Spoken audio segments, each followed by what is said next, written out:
누가 내 옷에 손을 댔느냐?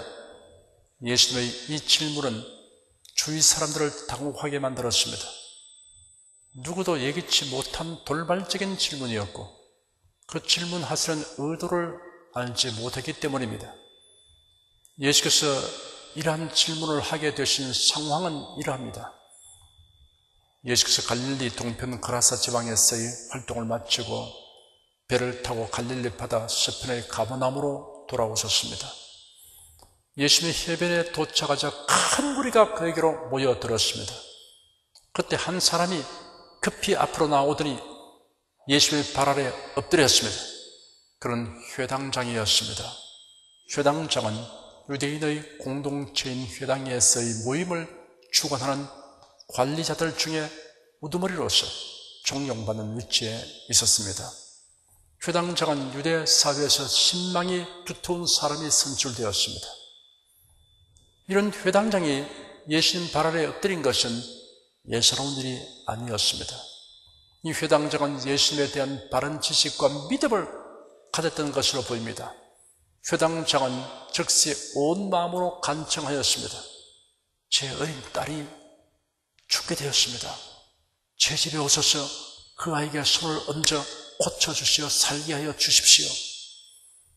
예수님이 회당장의 요청을 받아들이고 회당장과 함께 가시는데 많은 사람들이 예수님을 애워싸 떠밀면서 따라갔습니다. 회당장은 마음이 조급하여 재빨리 걸었습니다. 그러니 예수님도 빠른 걸음을 옮기게 되었습니다. 그때 유독하게 얼굴이 창백한 한 여인이 사람들 틈에 끼어들어와서 예수님에게 접근하려고 애쓰고 있었습니다. 그 여인은 혈루증 환자였습니다. 무려 12년 동안을 혈루증에 시달려 왔습니다. 치료를 받으려고 의사들을 찾아다녔습니다. 그 의사들이 처방대로 하느라고 많은 고생을 하였습니다. 하지만 재산만 다 허비하고 병은 더 악화되었습니다. 허약할 대로 허약해진 여인이 그 몸을 이끌고 무리들 틈에 끼어들어 예수님께로 접근한다는 것은 쉬운 일이 아니었습니다. 본문에는 예수께서 가실 때 무리가 옹이하더라 하였습니다. 옹이하다는 원어를 사전적 의미대로 말하자면 거의 질식시킬 정도로 밀어붙여 압박하다는 뜻입니다. 무리들은 회당장 야이로의 집을 향해 걸음을 옮기시는 예수님을 단순히 둘러싸서 걷는 것이 아니었습니다. 숨도 제대로 못 쉴 정도로 몰려들어 밀착된 상태를 만들었던 것입니다. 죽어가는 딸을 살리기 위하여 급한 마음으로 재빨리 걸어가는 회당장과 더불어 예수님도 총총 걸음을 걷고 있었습니다.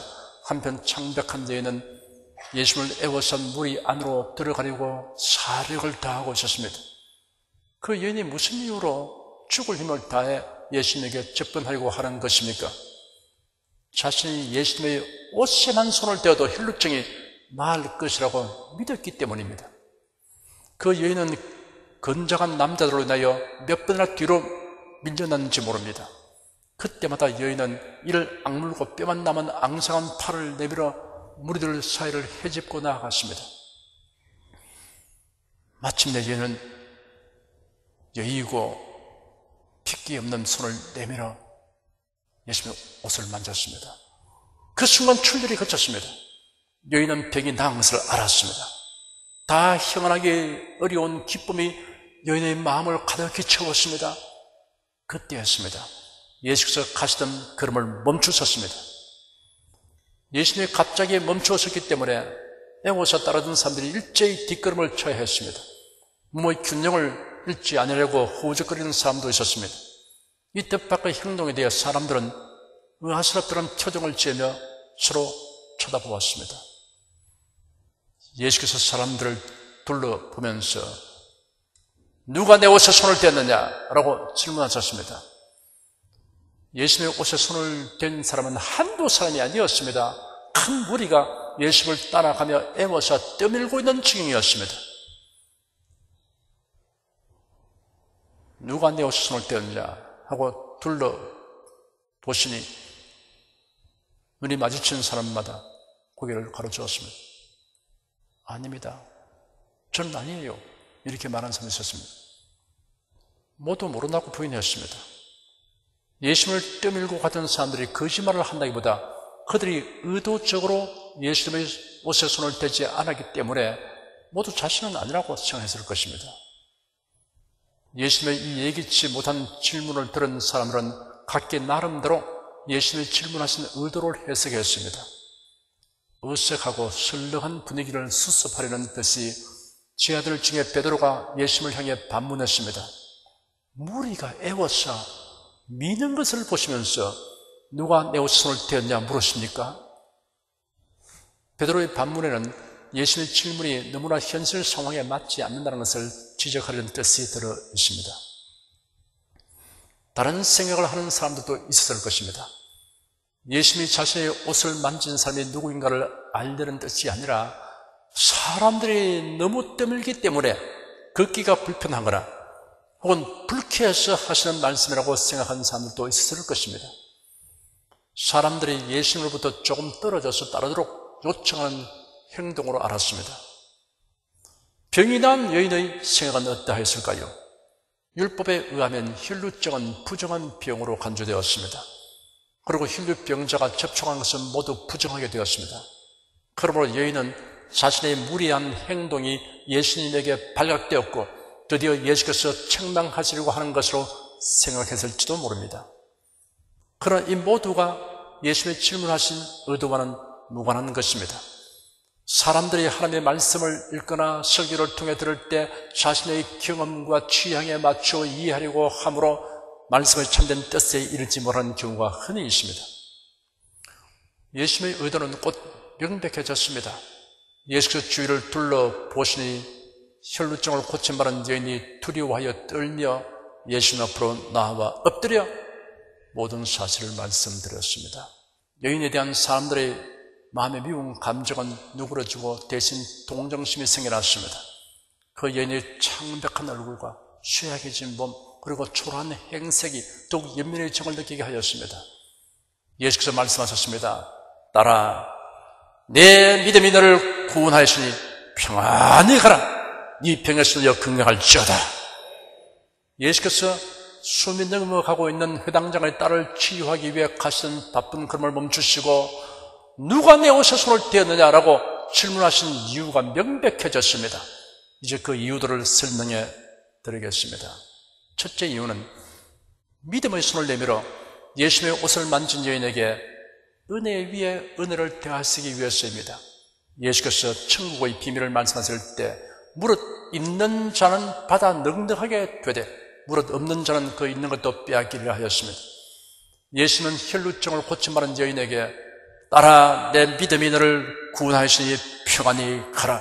네 병에서 너 건강할지어다 라는 은총을 더하셨습니다. 예수는 딸아라고 부른 다정한 호칭과 너를 구원하였다. 평안히 가라 라는 축복을 더하셨습니다. 예수는 12해 동안이나 부정한 병에 시달리며 멸시받던 여인을 향하여 딸아라는 호칭을 사용함으로써 이제는 부정한 자가 아니라 하나님의 자녀로서의 정결함이 회복되었음을 확인시켜 주신 것입니다. 또한 평안을 선포하신 것은 하나님께서 주시는 평안을 누릴 수 있게 되었음을 알려주신 것입니다. 이처럼 예수님은 믿음으로 예수님께 나오는 사람들에게 은혜 위에 은혜를 더하여 주십니다. 예수께서 바쁜 걸음을 멈추시고 누가 내 옷에 손을 떼었느냐라고 질문하신 둘째 이유는 예수님의 옷에 병 고치는 능력이 있어서 혈루병자가 낫게 된 것으로 오해하지 않도록 하기 위해서입니다. 예수께서 회당장 야이로의 집을 향해 그대로 진행하여 가버리에 섰을 경우를 생각해 봅시다. 혈루병이 난 여인은 순례시대로 물러나서 자기 집으로 돌아갔을 것입니다. 그리고 먼저 자기 가족에게, 다음은 친척이나 이웃 사람들에게 간증했을 것입니다. 그렇게 했을 때 예수님의 옷에는 치료하는 능력이 있다라는 미신적인 생각을 하는 사람들이 생겨날 가능성이 있습니다. 옛날 애굽을 떠난 이스라엘 백성이 광야를 행진할 때 불뱀에게 물린 사건이 발생했습니다. 애굽을 떠나 가나안을 향해서 행진하던 이스라엘 백성들이 에돔 왕에게 사절단을 보내어 그들의 영토 내로 진학할 수 있도록 하여 달라고 교섭하였습니다. 그런데 이런 제안에 거절당했습니다. 그래야 가나안으로 가는 편하고 빠른 왕의 대로 대신에 먼 홍해 길로 돌아가게 되자 이스라엘 백성은 또다시 하나님과 모세를 원망하였습니다. 그러자 하나님께서 불뱀들을 백성 중에 보내어 물게 하심으로 백성 중에 죽은 자가 많았습니다. 이 뱀들은 당시 이스라엘이 여행하던 광야 지역, 특히 아라바 지역에 많이 서식하던 독사 가운데 한 종류로서 등에 불타난다는 붉은 반점이 있는 뱀입니다. 이 뱀들은 독성이 강해서 사람이 물리게 되면 그 독이 온몸에 퍼지며 높은 들이 올라 결국 죽음에까지 이르게 되었습니다. 따라서 불뱀이란 이름은 뱀의 모양뿐만 아니라 그 맹독성을 강조하여 붙여진 이름이기도 하였습니다. 비로소 백성들은 자기 죄를 자백하고 모세에게 중재의 기도를 부탁하였습니다. 모세는 백성을 위해 기도하였습니다. 그러자 하나님께서 모세에게 노소로 불뱀을 만들어 장대 위에 달라 물린 자마다 그것을 보면 살리라 하셨습니다. 모세는 하나님의 지시를 따라 행하였고 노뱀을 쳐다본 자는 다 살게 되었습니다. 노뱀을 매단 사건은 예수 그리스도의 대속에 대한 예언적 성격을 지닌 것입니다. 예수 그리스도께서 우리의 죄를 담당하여 십자가에 높이 달려 우리 대신 심판을 받아 죽으실 것에 대한 모형입니다. 예수께서 말씀하시기를 모세가 광야에서 뱀을 든 것 같이 인자도 들리하리니 이런 저를 믿는 자마다 영생을 얻게 하려 하심이라 하였습니다. 노병을 바라보는 즉시 고침을 받았습니다. 성결한 성품을 가지게 되는 것은 일생 동안 노력해야 하는 것이지만 죄사함과 의롭게 되는 것은 예수를 믿으면 얻게 됩니다. 구원이라는 이처럼 신기한 것입니다. 이스라엘 백성이 광야에서 하나님의 징벌로 불법 재앙을 만나 멸절의 위기를 직면했을 때 이들을 구원하기 위해서 취해진 조치가 불뱀 형상의 노뱀을 장대 위에 달고 백성들이 이를 잡게 하는 것이었습니다. 이 일은 모세의 아이디어가 아닙니다. 하나님의 지시에 의한 것입니다. 예수님이 십자가 못 박혀 달리신 것은 죄로 인해 멸망의 위기에 놓인 인류를 구원하기 위한 하나님의 조치입니다. 사람들의 두뇌에서 나온 것이 아닙니다. 사람이 만든 종교 의식이 아닙니다. 하나님이 주신 것입니다. 모세에 의해서 만들어진 이 노뱀을 사람들이 기념물로 삼아서 가나안 땅으로 가져갔습니다. 나중에는 노뱀이 이스라엘 사람들의 숭배의 대상물이 되었습니다. 유다 국가 14번째 왕인 히스기야는 여러 우상들을 제거하고 점치는 것과 사람을 희생 제물로 드리는 것을 금지시켰을 뿐 아니라 여호와 신앙과 관련된 숭배물들도 제거하였습니다. 그 가운데 노뱀을 제거한 이유는 사람들이 이를 기념물로 여기는 것이 아니라 숭배의 목적으로 여기기 때문이었습니다. 열왕기하 18장 3절과 4절에 이같이 기록되어 있습니다. 히스기야가 그 조상 다윗의 모든 행위와 같이 여호와 보시기에 정직히 행하여 여러 산당을 제하며 주성을 깨뜨리며 아세라 목상을 찍으며 모세가 만들었던 노뱀을 이스라엘 자손이 이때까지 향하여 분양함으로 그것을 부수고 느우스단이나 일컬었더라. 느우스단이란 구리로 만든 것이라는 뜻입니다. 노뱀 자체는 단지 구리로 만든 물건에 불과하다는 것을 지적한 것입니다. 이것이 무엇이냐? 구리 조각 아니냐? 너희들이 이 구리 쪽을 하나님 자리에 두고 경배하느냐? 이런 책망을 들 수 있습니다. 광야에서 불매에 물린 사람들이 하나님이 지시한 대로 구리뱀을 바라본 적 살았습니다. 구리뱀이 고친 것이 아닙니다. 하나님의 지시로 순종하고 믿음으로 하나님의 치료가 임하게 된 것입니다. 치료와 구원은 하나님께로부터 온 것입니다. 사람들은 구리뱀에게 더 집중했습니다. 드디어 그것을 숭배하게 된 것입니다. 이것은 정말 엄청난 폐단이요 사탄의 계획에 속아 넘어가는 것입니다. 교회와 기독교인들은 십자가 형상을 여러 목적으로 만들고 사용합니다. 다만 기독교회의 상징물로서 사용하며 예수께서 못 박히신 십자가를 생각나게 하는 것으로 사용합니다.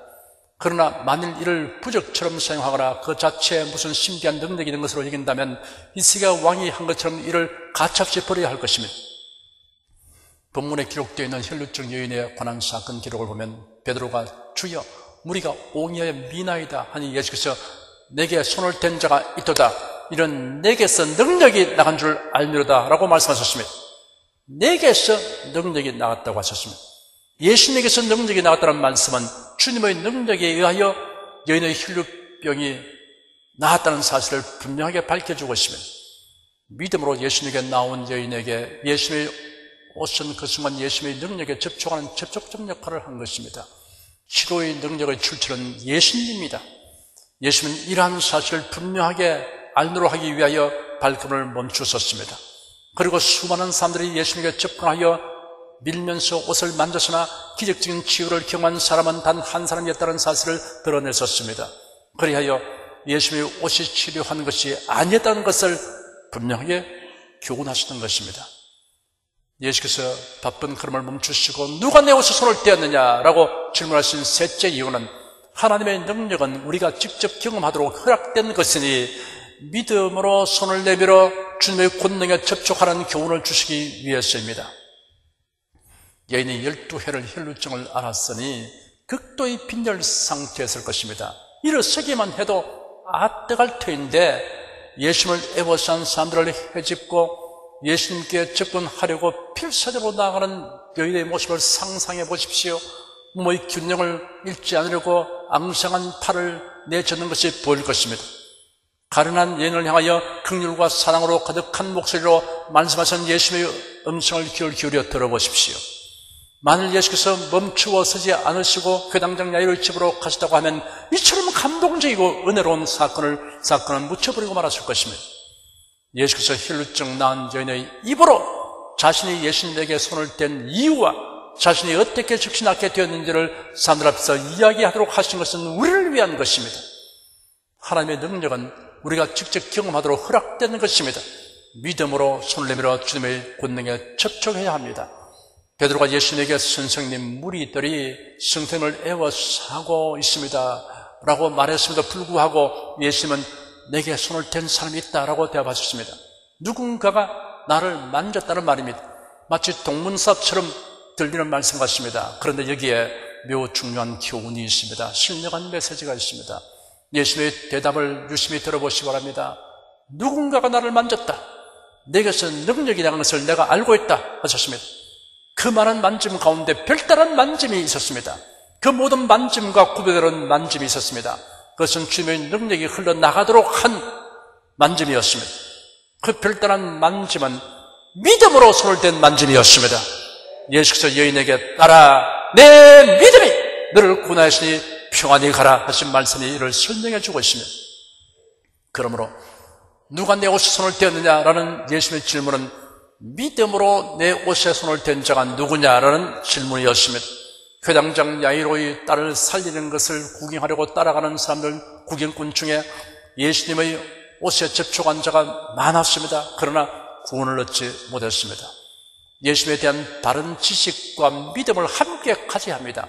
교회에 다녀도 끝내 구원에 이르지 못하고 떠나가는 사람은 구경꾼으로서 관람자로서 교회에 출석한 사람들이기 때문입니다. 구원을 얻으려면 예수님을 자신의 구세주로 알고 믿음으로 영접하며 주님으로 섬겨야만 합니다. 요한복음에 이렇게 기록되어 있습니다. 하나님 그 아들을 세상에 보내신 것은 세상을 심판하려 하심이 아니요 저로 말미암아 세상이 구원을 받게 하려 하심이라. 아들을 믿는 자는 영생이 있고 아들을 순종치 않는 자는 영생을 보지 못하고 도리어 하나님의 진노가 그 위에 머물러 있느니라. 영접하는 자 곧 그 이름을 믿는 자들에게는 하나님의 자녀가 되는 권세를 주셨으니 그 여인은 예수 그리스도에 대한 소식을 듣고 메시아이심을 믿었습니다. 그리고 예수님의 옷에 손만 떼어도 나음을 입을 것이라고 믿었습니다. 그래서 예수께로부터 내 믿음이 너를 구원했다는 은혜의 말씀을 듣게 되었습니다. 사랑하는 성도 여러분, 모든 일을 믿음으로 행하십시오. 예수 그리스도를 믿음으로 행하시기 바랍니다. 예수 그리스도에서 이루신 일을 믿고 약속하신 말씀을 믿어야 합니다. 지식을 가진 것에 불과한 것을 믿음을 가진 것으로 착각하는 사람들이 있습니다. 종교다원주의와 포용주의에 대하여 잘 알고 있으면서도 자신의 사욕을 주사서 그 길로 가는 사람들이 조직으로 소속을 옮기는 사람을 봅니다. 이런 사실이 무엇을 말해주는 것입니까? 그가 가진 것은 믿음이 아니라 지식을 가진 것에 불과했다는 것을 스스로 증명하는 것입니다. 믿음을 가진 사람은 억만금을 주어도 그러한 길을 택하지 않습니다. 하지 않은 것이 아니라 불가능합니다. 성경에는 수많은 약속들이 있습니다. 그 약속들을 읽고 들으며 암송하는 것이 믿음은 아닙니다. 믿음을 갖기 위해 필요한 과정입니다. 참으로 믿음을 가지게 되면 그 말씀대로 행동합니다. 항상 기뻐하라, 쉬지 말고 기도하라, 범사에 감사하는 말씀을 아는 것과 실천하는 것 사이에는 큰 차이가 있습니다. 실천하기 전까지는 지식을 가진 상태에 머물러 있는 것입니다. 그것은 믿음이 아닙니다. 혈루증 앓는 여인이 예수님의 권능을 체험하기 위하여 믿음의 손을 내밀어 접촉한 것은 예수님이 입고 있는 겉옷이었습니다. 오늘날 여러분이 접촉할 수 있는 예수님의 겉옷은 성경 말씀입니다. 믿음으로 손을 내밀어 성경 말씀을 붙드십시오. 순종의 손으로 붙드십시오. 예수님은 바쁜 걸음을 멈추었습니다. 예수님의 옷에 믿음으로 손을 대물어 구원 얻은 여인을 불러내셨습니다. 그리고 무리들이 다 보고 듣도록 자신에게 일한 일을 간증하게 하셨습니다. 사랑하는 여러분은 주님의 말씀을 믿음으로 붙드시기 바랍니다. 행함으로 붙드시기 바랍니다. 그래야 하나님께서 주시는 구원과 능력과 응답을 받고 이런 사람들에게 간증하게 되기를 축원합니다. 기도하겠습니다. 12회를 혈루증을 앓던 여인이 예수님의 옷에 손을 대므로 고침받은 사건이 세세히 기록된 것을 감사합니다. 오늘날 우리들을 위해서 이렇게서 발걸음을 멈추시고 누가 내 옷에 손을 대었냐 이런 질문을 던져주신 사실을 생각하면서 감격하지 않을 수 없습니다. 주 하나님, 우리가 신령한 지식을 가진 것이 마치 믿음을 가진 것으로 착각하는 일이 없도록 하라는 경고의 말씀을 감사합니다. 알았으면 믿게 되고 또 순종하게 되어야 한다는 것을 알게 됨을 감사합니다. 참으로 믿고 순종하는 사람은 환난이 와도 유혹이 와도 핍박이 와도 고난이 와도 믿음의 자리에서 결코 움직이지 않는 것을 말씀해 주시니 감사합니다. 우리 온 성들이 투철한 믿음과 순종으로 살아감으로써 하나님의 권능이 저들의 삶에 흘러드는 것을 수없이 체험하게 도와주시옵시고 많은 간증거리를 가지게 도와주시옵소서. 예수 그리스도의 이름으로 기도드립니다. 아멘.